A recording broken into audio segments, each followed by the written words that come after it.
आप पोस्टर बना रहे हैं, बटेंगे तो कटेंगे।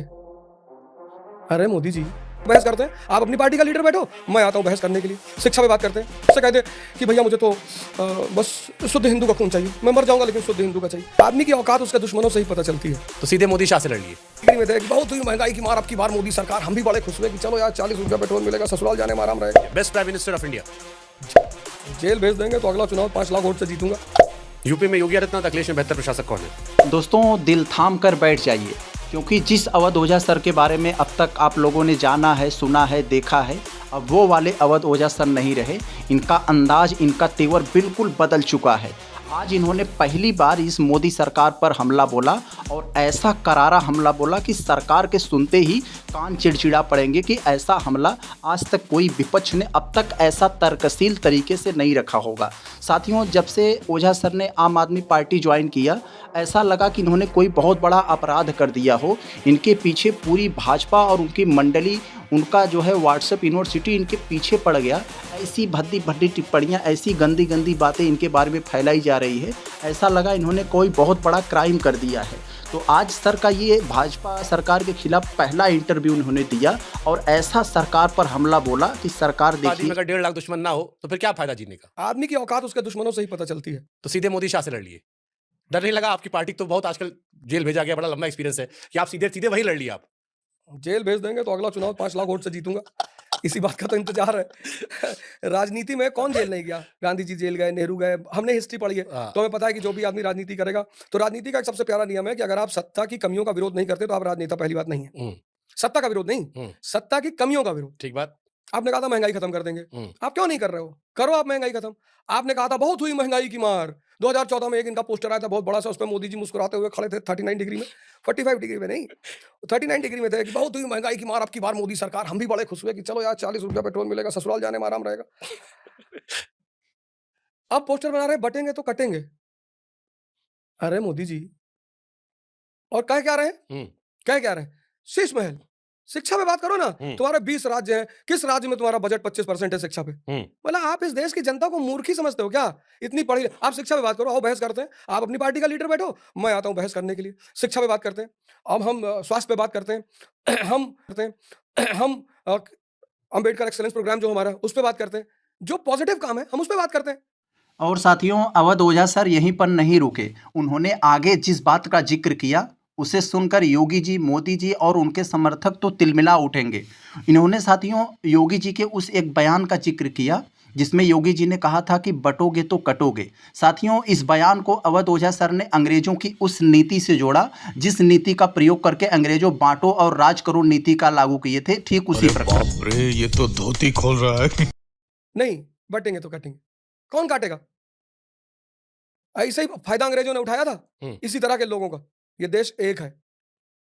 क्या उत्तरांचली, क्या पूर्वांचली, क्या मद्रासी, क्या बिहारी, सब भारत माँ के हैं। सहमत हूं मैं, धर्म के नाम पर नहीं होना चाहिए। बिल्कुल नहीं होना चाहिए। खराब चीज है। आप क्यों याद दिला रहे हैं? आप क्यों ये बात कह रहे हैं? आप बजट के बारे में बात करिए। आप, हमारी नेशनल ग्रोथ कितनी हो रही है, आपने कितनी इंडस्ट्रियलाइजेशन किया इस कंट्री का, भाई हमें आप बताइए ना, आप ग्राफ दीजिए ना कि इंडस्ट्री में क्या कर रहे हैं, टेक्नोलॉजी में क्या कर रहे हैं, कर क्या रहे हैं आप? आइए बहस करते हैं बैठ के। नहीं, एक है तो सेफ है। किससे? अस्पताल में जाते हो तब तो नहीं देखते हो कि किसका खून मिल रहा है। कोई अस्पताल में पेशेंट मुझे नहीं मिला जो मुझसे कह दे कि भैया मुझे तो बस शुद्ध हिंदू का खून चाहिए, मैं मर जाऊंगा लेकिन शुद्ध हिंदू का चाहिए। वहां तुम जाति नहीं देखते, वहां तुम धर्म नहीं देखते, राजनीति में क्यों देख रहे हो? और साथियों, ओझा सर की असली बात तो यहाँ छिपी हुई है।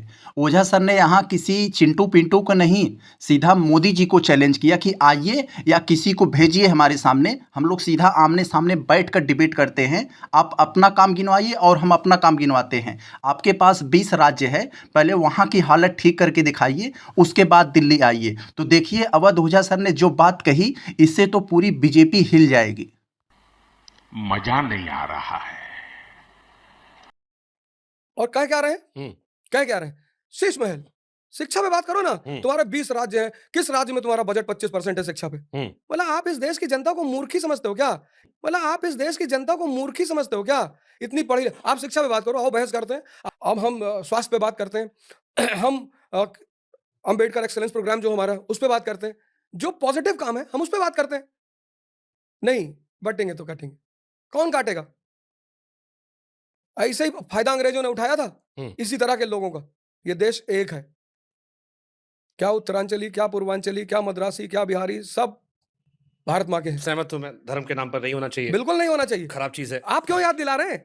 आप क्यों ये बात कह रहे हैं? आप बजट के बारे में बात करिए। आप हमारी नेशनल ग्रोथ कितनी हो रही है? आपने कितनी इंडस्ट्रियलाइजेशन किया इस कंट्री का? भाई हमें आप बताइए ना, आप ग्राफ दीजिए ना कि इंडस्ट्री में क्या कर रहे हैं, टेक्नोलॉजी में क्या कर रहे हैं, कर क्या रहे हैं आप? आइए बहस करते हैं बैठ के। नहीं, एक है तो सेफ है। किससे? अस्पताल में जाते हो तब तो नहीं देखते हो कि किसका खून मिल रहा है। दोस्तों, ओझा सर ने अपने इतिहास के ज्ञान का असली प्रदर्शन तो यहाँ पर किया है।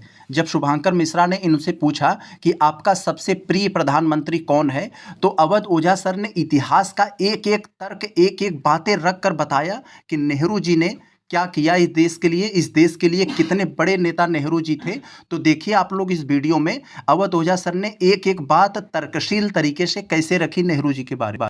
तू साला भोला दिखता है लेकिन है एकदम होशियार हो लुच्चा। ठीक है, best prime minister of India, Jawaharlal Nehru. कोई रीजन देना चाहेंगे आप आगे बढ़े? अरे 1947 में जब देश आजाद हुआ, सब कुछ बिखरा खत्म।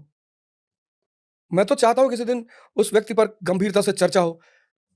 मतलब रूरल डेप्ट खाने को नहीं है। पीएल 480 अमेरिका भेज रहा है, जो सुअर को गेहूं भेजता था। थे इन्होंने हमें पैसा देने से मना कर दिया कि साहब हम आपको फाइनेंशियल हेल्प नहीं करेंगे, क्योंकि हमारा कॉन्स्टिट्यूशन बनके तैयार नहीं हुआ था। खाने को पैसा नहीं था। दो दुश्मन देश सामने पैदा हो गए थे, एक तरफ चीन था, एक तरफ पाकिस्तान था। इंटरनल क्राइसिस पैदा हो गई थी। तेलंगाना के राज्य की डिमांड लैंग्वेज के आधार पर शुरू हो गई। गरीबी, भूखमरी, पैसा नहीं है। और उस परिस्थिति में वो आदमी देश की बागडोर को लेकर आगे बढ़ता है। और 1961 में बेलग्रेड सम्मेलन में हम लीडर बनकर सामने आते हैं थर्ड वर्ल्ड कंट्रीज की। कितनी बड़ी बात है। ब्यूटीफुल। सबसे हार्ड वर्किंग नेता आपकी नजर में देश का? सबसे हार्ड वर्किंग भी नेहरू जी ही थे। बहुत। और यही नहीं, जब मिश्रा जी ने ओझा सर से योगी जी और अखिलेश यादव के अच्छे प्रशासक के बारे में पूछा कि आपके अच्छे नेता कौन है, तो उन्होंने देखिए क्या बताया। यूपी में योगी आदित्यनाथ, अखिलेश में बेहतर प्रशासक कौन है? अखिलेश यादव जी के अंदर बहुत गहराई वाली मैच्योरिटी पैदा हो रही है और आने वाले समय में बहुत अच्छे प्रशासक बनेंगे। जबरदस्त।